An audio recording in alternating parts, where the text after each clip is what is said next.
श्री गणेशाय नमः। श्री जानकी वल्लभो विजयते। श्री रामचरितमानस प्रथम सोपान बालकांड।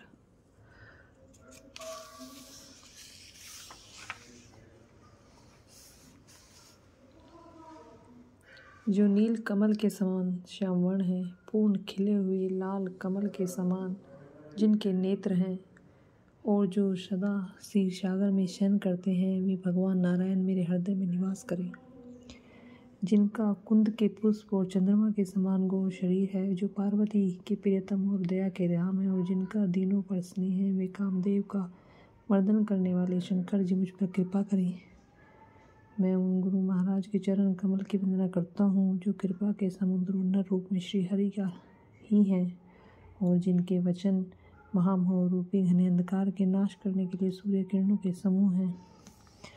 मैं गुरु महाराज के चरण कमलों की रज की वंदना करता हूँ, जो सुरुचि सुंदर स्वाद सुगंध तथा अनुराग रूपी रस से पूर्ण है। वह अमर मूल संजीवनी जड़ी का सुंदर चूर्ण है, और जो संपूर्ण भवरोगों के परिवार को नाश करने वाला है। वह रज सुकृति पुण्यमान पुरुष रूपी शिव जी के शरीर पर सुशोभित निर्मल विभूति है, और सुंदर कल्याण और आनंद की जननी है। भक्त के मन रूपी सुंदर दर्पण के मैल को दूर करने वाली और तिलक करने से गुणों के समूह को वश में करने वाली है। श्री गुरु महाराज के चरण नखों की ज्योति मणियों के प्रकाश के समान है, जिनके स्मरण करते ही हृदय में दिव्य दृष्टि उत्पन्न हो जाती है। वह प्रकाश अज्ञान रूपी अंधकार का नाश करने वाला है। वह जिसके हृदय में आ जाता है, उसके बड़े भाग्य हैं।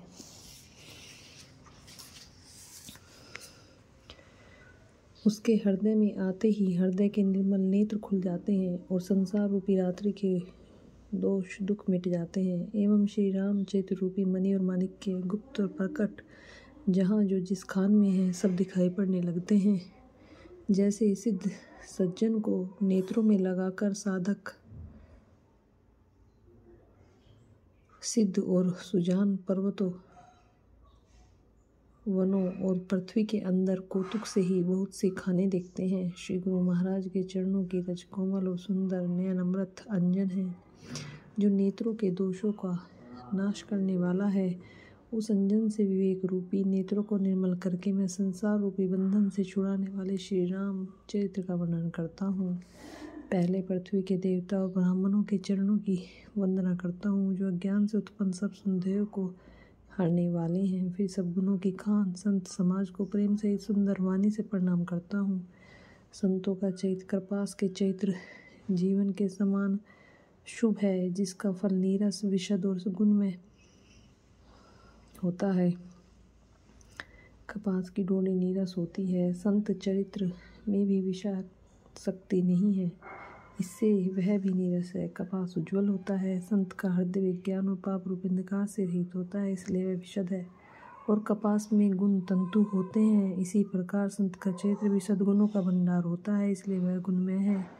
जैसे कपास का धागा सुई के किए हुए छेद को अपना तन देकर ढक देता है, तो कपास जैसे लोढ़े जाने काते जाने और बुने जाने का कष्ट सहकर भी वस्त्र के रूप में परिणत होकर दूसरों के गोपनीय स्थानों को ढकता है, उसी प्रकार संत स्वयं दुख सहकर दूसरों के छिद्रों और दोषों को ढकता है, जिसके कारण उसने जगत में वंदनीय यश प्राप्त किया है। बोलो श्री रामचरितमानस की जय हो।